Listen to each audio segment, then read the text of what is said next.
Welcome to the Diverse Minds podcast, where we give you the tips, tools, and techniques you need to be a mentally healthy and inclusive leader. Each week, you'll hear about a variety of topics linked to mental health, wellbeing, and diversity that will enhance both your professional practice and personal wellbeing. Welcome to the 192nd episode of the award-winning Diverse Minds podcast. This month's theme is all about please don't workplace mistakes. And to finish this series, today we are talking about getting workplace adjustments for visual and hearing impairments right. And to join me in doing this is Danielle Williams. At the age of 8, Daniel was diagnosed with a visual impairment called retinitis pigmentosa. During his teenage years in mainstream education, he was confronted by his friends to do the things he would never be able to do, and he struggled with mental health issues while he was grieving his sight loss. His turning point was starting at a college for young people with visual impairments, where he became aware that his peers were meeting similar challenges head-on. He was inspired to see others pursuing careers that he thought were no longer open to him. He then attended university to study rehabilitation work for people with visual impairments, which equipped him with the professional knowledge to help others in similar situations. And in 2014, he decided to share his lived experience and professional knowledge by setting up his own business, Visualize Training and Consultancy Limited, which specializes in ensuring accessibility, inclusion, and equality for employees who live with visual impairments and/or hearing loss. He conducts workplace assessments, reasonable adjustments, and awareness training for colleagues. Employers can support employees with sight and hearing loss to retain their jobs and develop their career. For organizations that want to be fully accessible to both employees and the public, Daniel explains that they need to go beyond the tick box exercise, which we talk about a lot in this podcast. They should contact a specialist and engage people that can give them appropriate advice, information, and support, especially as the individual concerned may not know what they need. Socially responsible employers can make changes that take minimal time and expense, but make an enormous difference to someone with limited vision or hearing. So really excited to have this conversation. Daniel, a huge welcome to the show. It's a pleasure to be here. Thank you very much for inviting me. Oh, and it's great because obviously we've known each other for a while when I was working at Imperial College London. And so it's really lovely to have you on the podcast. Yeah, no, it's a pleasure to be here today. And thank you for inviting me. Oh, it's great. So I've just read out your bio, Dan, but can you tell listeners what you're working on right now? Yeah, so I've been doing a lot of work around workplace adjustment. So keeping people who lose their vision in employment and also people who lose their hearing in employment. So looking at the difficulties that they face in their roles and then making recommendations of solutions for the employer to implement so that that person can continue working like everybody else, really. Yeah, absolutely. And how did you get into this work? How did you become a visual impairment expert? How did you end up doing these work needs assessment for people with visual and hearing impairments? So basically myself, I have a visual impairment myself and have gone through the grief, the loss and the acceptance phase in my life. And I went to university to study rehabilitation for people with visual impairment. And that taught me a lot about how to give people that independence, teaching people long cane training, teaching people how to be independent in the home, teaching people how to cook, how to clean in an accessible way to them. So teaching people skills that they already know, but learning them in a different way now they have sight loss. And that job would have sort of landed me up working for social services. And I didn't want to work for social services because I felt like it was very bureaucratic and there was a lot of paperwork. And I don't really like much paperwork. So I sort of from there, and I was always quite entrepreneurial. And I decided to set up my own sort of consultancy, and it sort of went from there, really. So we're now 9 years on, and I started delivering training, disability and visual impairment awareness training to organizations to raise awareness in organizations. And from there, it sort of transpired into workplace assessments, workplace adjustments, and consultancy work with different organizations from SMEs to corporates. And just because you don't know what you don't know. And a lot of organizations, they have the right intentions, but they just don't know what to do. So it was giving those people those skills and employers those skills and confidence to know what to do, when to do it, and what solutions to implement. That point is so key, isn't it? They don't know what to do, or they don't have the confidence once they do know what to do to implement that. And this is a big thing. So this month's theme for the podcast is please don't workplace mistakes. And we know, don't we, Dan, that there's so many disasters and there's so many managers sadly out there that just desperately want to see medical information. And we know that actually this area of work is very practical. So what's going on with all the information out there literally at our fingertips? Why is this area of work so difficult? And why is it that once people have an assessment, there's often pushback from line managers? Yeah, that's an interesting one. And I've actually got a recent case where we done an assessment for an individual about a year ago, and he's actually been re-referred to us for another assessment. Now he's got another line manager. So the previous line manager looked at the report, didn't put any of the adjustments in place. A year on, he's now struggling dramatically. And the line manager sort of is at a point where he sort of wants to get rid of this individual. But if we drew back a year ago and the adjustments were put in place, then this person probably wouldn't be struggling as much as he is now. I'm not really sure why there's a reluctance to put in reasonable adjustments from a management perspective. What this employee told me was, the job says you have to do this, and this. And so if you can't do the job, then why are you here type thing? And for me, that was quite shocking as a response from a line manager. And this person's now lost a lot of confidence from that situation, just because of a reluctance to put in adjustments. And if the adjustments were put in place early and they were actually put in place completely, then actually this person probably would be able to fulfill their role pretty easily. And this is so typical. This is heartbreaking to hear that story. Yet I've heard it so many times before. And I think the other thing, and I don't know what you think, is when I talk about the Equality Act or when I do training, and we know the term is reasonable adjustment. So managers often say, it's what I think is reasonable. So I often use the term workplace adjustment because I think it then indicates that actually someone needs this to do their work. So what have you found are useful techniques to get managers on board, or to get this, the work needs assessment in action and in place, and staff getting the support that they need?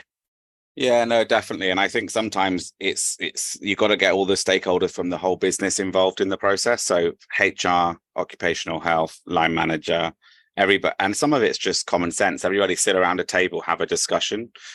In my experience, sometimes you get really proactive line managers and they want to do every single thing. So, okay, you've told us to do this, this, and this. We're going to purchase all of this equipment. We're going to put in place all of these adjustments. And that's amazing.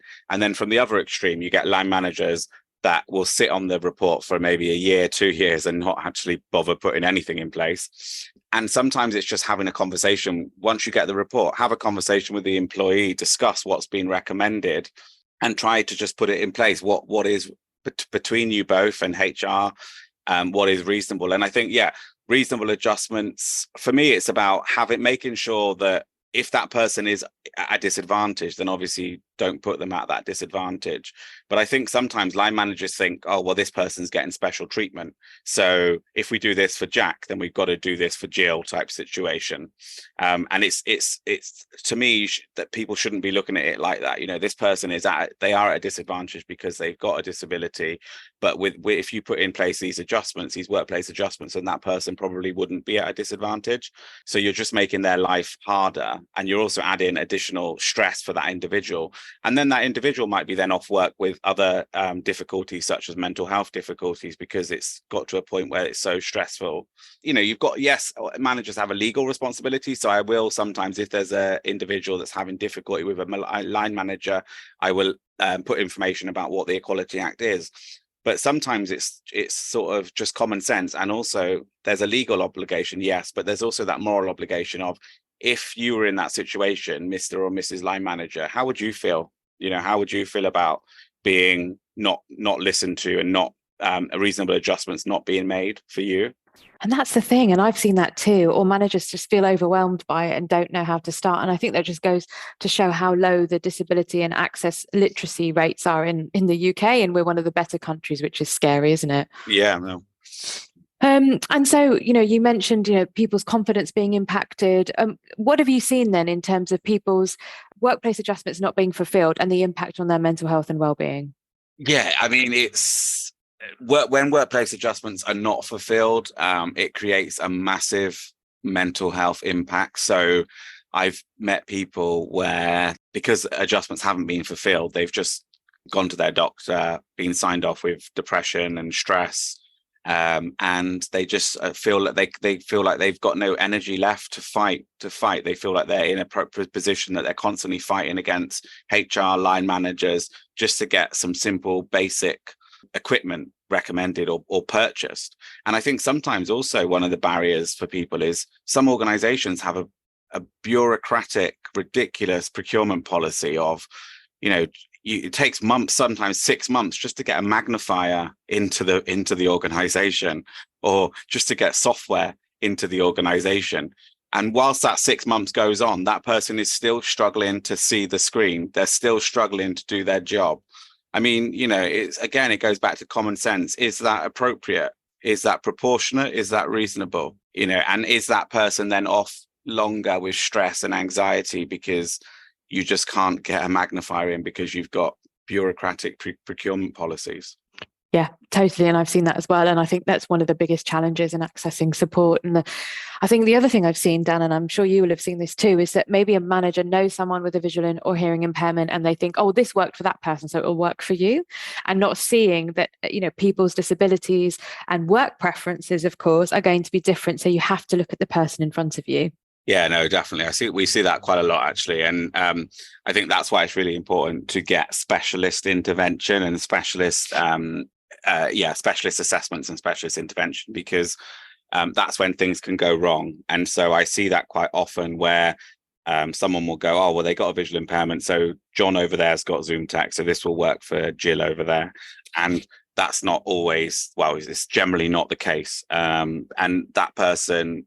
but also for me, we also look at what difficulties somebody's having at home, because if they're having difficulties at home, then they're also going to be having difficulties potentially at work. And if you're not happy at home, you're not going to be happy at work. So for me, it's about, if they got a visual impairment, have they had mobility training? Have they learned how to use a long cane to get from A to B, to get from their house to the bus stop, to get on the bus, to get from the bus stop to workplace? Et cetera, et cetera. Can they actually use the cooker? Are they afraid of burning themselves? So have they been referred out for rehabilitation in the community with social services? Because again, if they can't make their packed lunch, how are they going to make a hot drink, for example, in work? Because again, they're going to be fearful of making a coffee in work, and simple things like that, but that make a big difference on that individual because they're stressing about how they make a coffee without spilling it, or these type of things. And also, have they had counselling to come to terms with their visual impairment or hearing loss? So people go through grief, they go through loss, and they can't get to acceptance unless they've had that support in place, which is really, really vital. And some assessment providers will just look at equipment, and it's all well and good chucking equipment at people, but actually, people go through a massive grief process when someone chucks a magnifier in front of them, because they're not used to that situation. They're now sort of thinking, oh my God, I can't see, I'm blind, help type situation. And that can go to despair.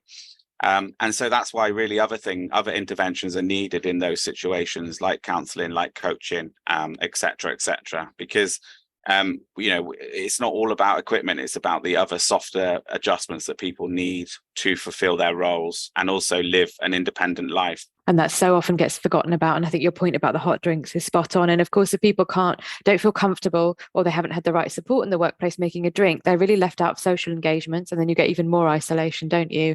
And I think that yes, the independence and the grief and the loss, that is absolutely essential. And you have to relearn the way you did things, and that's hard. That's hard for any of us when we're given a new system if we don't have a particular impairment at that given point.